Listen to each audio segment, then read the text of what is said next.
গোয়ালপুকুরে এনকাউন্টারে নিহত পলাতক বন্দী কিন্তু এখনো ফেরার ডোমকলের আসামি। পুলিশ হেফাজতে থাকা আসামি ছিনতাইয়ের ঘটনায় গ্রেফতার আরও একজন ধৃত তৃণমূলের প্রাক্তন প্রধানের স্বামী রফিকুল শেখ।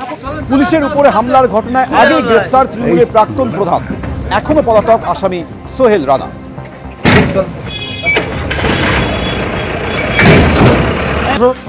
কটা হলো?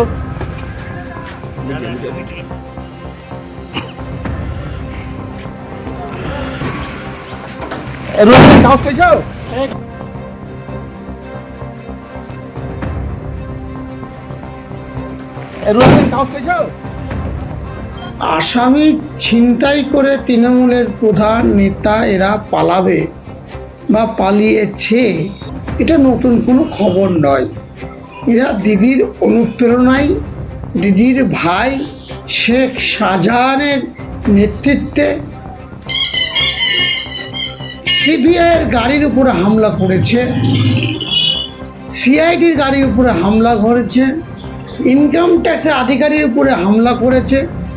স্বাভাবিক কারণেই ডোমকলের তৃণমূলের নেতারাই বা তার থেকে কম কিসে আসামি পালিয়ে যাচ্ছে।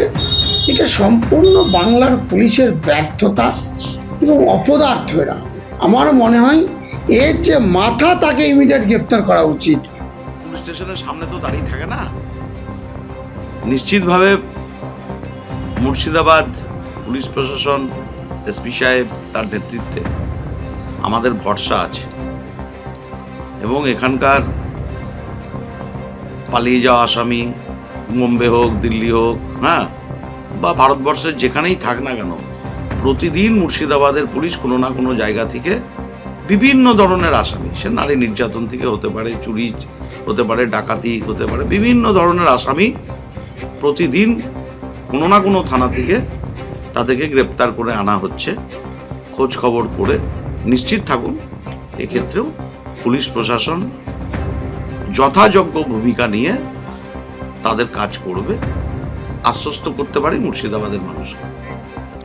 গোয়ালপুকুর কাণ্ডে গ্রেফতার করা হলো সাজ্জাক আলমের এক সহযোগীকে। সাজ্জাককে পালাতে সাহায্য করেছিল ধৃত শেখ হজরত। শুধু আব্দুল নয়, সাজ্জাককে পালাতে সাহায্য করেছিল এই হজরতও। বিস্তারিত কথা বলবো আমাদের প্রতিনিধি পার্থপ্রতিম ঘোষ এই মুহূর্তে রয়েছে। পার্থপ্রতিম, শেখ হজরতকে কোথা থেকে কিভাবে গ্রেফতার করলো পুলিশ এবং সাজ্জাককে কিভাবে সে পালানোর ক্ষেত্রে সাহায্য করেছিল?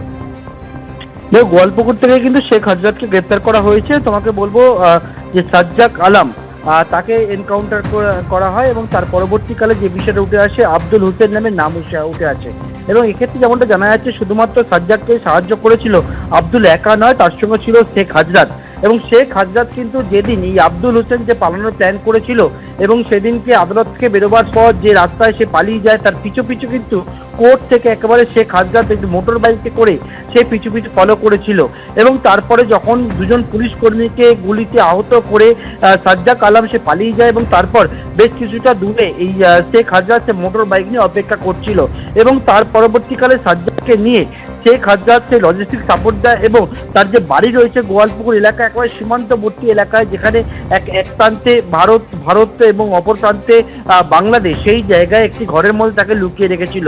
পরবর্তীকালে গত পরশুদিন রাত্রিবেলা বিশাল পুলিশ বাহিনী তারা এই সাজ্জাক আলমের খোঁজে যখন গোটা গ্রাম ঘিরে ফেলে এবং সেখান থেকেই কিন্তু সাজ্জাককে গতকালকে ভোরবেলা এনকাউন্টার করা হয় এবং তারপরে শেখ হজরতের নাম উঠে আসে। শেখ হজরতকে গ্রেপ্তার করা হয়েছে এবং তাকে জিজ্ঞাসাবাদ করে এখনো পর্যন্ত যেমনটা জানতে পেরেছে সে টাকার বিনিময়ে কাজটি করেছিল।